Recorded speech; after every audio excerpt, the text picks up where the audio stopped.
दोस्तों आज बात करेंगे अपन काफ़ी इम्पोर्टेंट टॉपिक भी।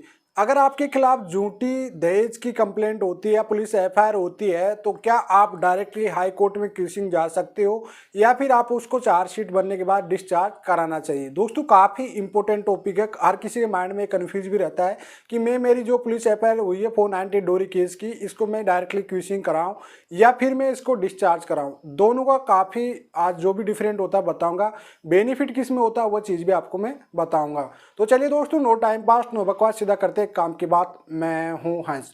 सेकंड बात दोस्तों, कमेंट में नंबर ना छोड़िए अगर आप मुझसे ही बात करना चाहते हैं।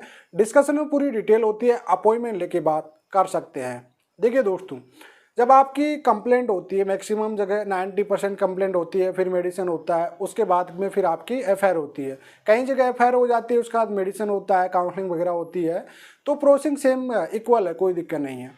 लेकिन माइंड में ये सवाल आता है कि एफआईआर होने के बाद हमारे पास 482 में जाने के, सीआरपीसी 482 में जाने की रेमेडी होती है, हम डायरेक्टली क्यूसिंग भी करा सकते हैं उसके लिए।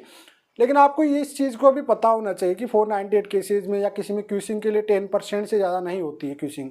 ठीक है, तो फिर आपको क्या करना चाहिए, क्या नहीं करना चाहिए। देखिए, सबसे बेस्ट ऑप्शन होता है, अगर आप पे 498 केस लगा, 498A, 406, 323, 504, 506, 341, 323 इस टाइप के सेक्शन लगे हुए हैं, तो फिर आप लोग क्या करोगे, 41A का नोटिस लीजिए और रिसीव कीजिए। और उसके बाद में आप लोग क्या करिए, उसकी चार्जशीट बनाइए। सिंपली वे में चार्जशीट बनने दीजिए। चार्जशीट बनने के बाद आपको क्या करना है, जब आपकी चार्जशीट पेश होएगी कोर्ट में, तो आपको एक एप्लीकेशन मूव करना होगा सीआरपीसी 239 में डिस्चार्ज की। जी हाँ दोस्तों, अब आपको क्या होगा कि जब चार्जशीट आपकी बन जाती है तो उसके बाद आपको ये पता भी पड़ जाता है, आपके पास चार्जशीट की कॉपी भी आ जाती है। सीआरपीसी 207 के तहत आपको फ्री में चार्जशीट की कॉपी मिलती है, तो वो आपको मिल जाएगी। उसके बाद आपको ये पता पड़ जाएगा कि वाकई आपकी जो वाइफ है पूरी स्टोरी है या फिर कोई सबूत भी है कि नहीं है। तो उस बेस पे देखो, कोई स्टोरी टाइप की पूर्ण रूप से कोई सबूत दी नहीं है उसने और उसके इंटरेस्टेड विटनेस है, इंडिपेंडेंट विटनेस नहीं है, तो फिर आप डिस्चार्ज की तरफ चले जाइए। 498 की क्यूसिंग मत कराइए उस केस में। लेकिन मान लीजिए आपके केस में सेक्शन 307 लगा दिए, 354, 377 इस टाइप के, क्योंकि 498 में आपको पता है कि 10 दिसंबर 2018 को गिरफ्तारी बंद कर दी गई थी। भाई जो जरूरी है उसी में गिरफ्तार कीजिए, अदरवाइज मत कीजिए। आप 41A नोटिस देखिए, इन्वेस्टिगेशन कीजिए।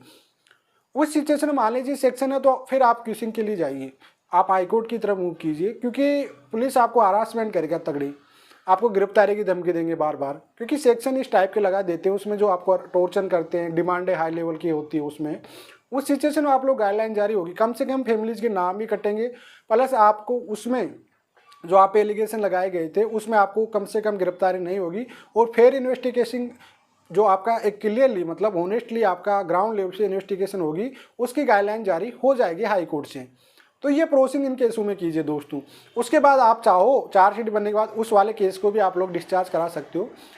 आज की डेट पे मैं आपको एक क्लियर और बता दूं दोस्तों कि जो आपका क्यूसिंग और चार्जशीट वो डिस्चार्ज में आज 40% एफआईआर होती है, आपकी चार्जशीट बनने के बाद डिस्चार्ज हो जाती है। लेकिन 10% 20% ही आपकी क्यूसिंग होती है। डिस्चार्ज में बेनिफिट होता है दोस्तों, अगर आपका केस में पूरी स्टोरी है, क्योंकि डिस्चार्ज में बेनिफिट क्यों होता है उसका कारण मैं बता देता हूँ।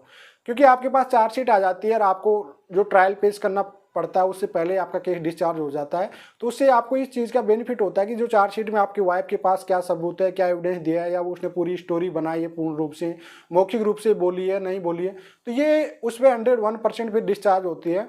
और सुप्रीम कोर्ट के काफ़ी जजमेंट है, क्यूसिंग के लिए हाई कोर्ट के मिलेंगे, लेकिन सुप्रीम कोर्ट के लिए डिस्चार्ज के लिए आपको सुप्रीम कोर्ट के ही जजमेंट मिलेंगे। तो वो सुप्रीम कोर्ट के जो डिस्चार्ज के जजमेंट होते हैं उनकी मैं सीरीज चलाऊंगा, कभी एक दिन सोच के भी रखा हूँ मैं। भाई उसका पूरी मेरे पास 5 या 10 जजमेंट ऐसे हैं जिसमें 101% क्यूसिंग के चांस रहते हैं, तो वह मैं आपको धीरे धीरे शेयर करूँगा। आपको अभी थोड़ा सा मैं बिजी हूँ तो आपको पता ही होगा कि अभी मेरी वीडियो बहुत कम आ रहे हैं, काफ़ी कम वीडियो आ रहे हैं, लेकिन आपको धीरे धीरे मैं कर दूंगा इसी महीने में जितने भी जजमेंट है उसको सर्चिंग डिस्चार्ज के क्यूसिंग के जो भी है आप लोगों के लिए शेयर कर दूंगा। अगर आप चैनल पे नए तो सब्सक्राइब कीजिए, अगर आपका कोई सवाल है तो कमेंट में छोड़ दिए। अगर आप लोग पहली बार विजिट कर रहे हो तो चैनल कीजिए। अगर आप मुझसे बात करना चाहते हो तो आप अपॉइंटमेंट लेके बात कर सकते हो। डिस्कशन पूरी डिटेल होती है, कॉमेंट में नंबर मत छड़वा करो, मैं बार बार कहता हूँ दोस्तों। काफ़ी लोग के साथ फ्रॉडिंग हो रही है, बड़े बड़े चैनलों फ्रॉडिंग हो रही है। तो आप भी सोचा करो भाई, जब बार बार बोला जा रहा है आपको कि आप लोग कमेंट में नंबर ना छोड़े, तो कहीं आज भी मैं देखता हूँ, डिलीट भी कर देता हूँ मैं, लेकिन काफ़ी लोग आज भी कमेंट छोड़ते हैं। और आपको पहले एक और बात बता दूँ कि कोई भी यूट्यूबर आपको कॉल कभी नहीं करेगा, आगे से आपके साथ फ्रॉडिंग होगी, फिर आप लोग घूमते रहोगे, कुछ नहीं हो पाएगा। तो चलिए आज के लिए इतना ही। जय हिंद।